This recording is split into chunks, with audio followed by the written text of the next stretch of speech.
நண்பர்களே, நம்ம அண்ணன்மார்கள் எல்லாம் கடலுக்கு போய் மீன் பிடிச்சி வந்திருக்காங்க. என்னென்ன மீன் பிடிச்சிருக்காங்கன்னு வாங்க பார்ப்போம். அந்த பெட்டிக்குள்ள இருக்குது, காட்டுல பாருங்க. நம்ம நம்மளுக்கு வந்து ஓப்பன் பண்ணி காட்டுறதுக்கு ஒரு இது வாய்ப்பு கொடுத்துருக்காங்க. உங்களுக்கு ஓப்பன் பண்ணி காட்ட போறாங்க பாருங்க. எல்லா மீனும் பாருங்க. இது வந்து தியாலி மாதிரி இருக்கு. இது மீன் பேரெல்லாம் தெரியாது. இது பாருங்க, பார்க்க சூப்பரா இருக்கு. அப்புறம் இது வந்து சாலன்னு நினைக்கிறேன். என்ன மீன்? என்ன பேரு? இது என்ன பேரு? கடலா? அடல். இது பேருண்ணே? இது பேரு குரங்சிரா அப்படிதானே? இது பேர் ஜிலேபி தானே? ஜிலேபி தானே? வெலை மீன். அப்புறம் இது பேருண்ணே? சோமியா. அது மொத்தம் நிறைய வித்தியாசமா மீன் இருக்கு.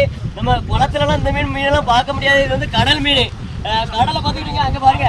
கடல் வந்து ஜம்முன்னு கிடக்கு, குளசை கடல். நம்ம அண்ணன்மார்கள்லாம் மீன் பிடிச்சி வந்திருக்காங்க. சரி நண்பர்களே, அந்த மீன் எப்படி வித்தியாசமா இருக்குன்னு உங்க ஊர்ல என்னென்ன பேரெல்லாம் வைப்பிடும் அதை கமெண்ட் பண்ணி விடுங்க. சரி, ஓகே, பாய்.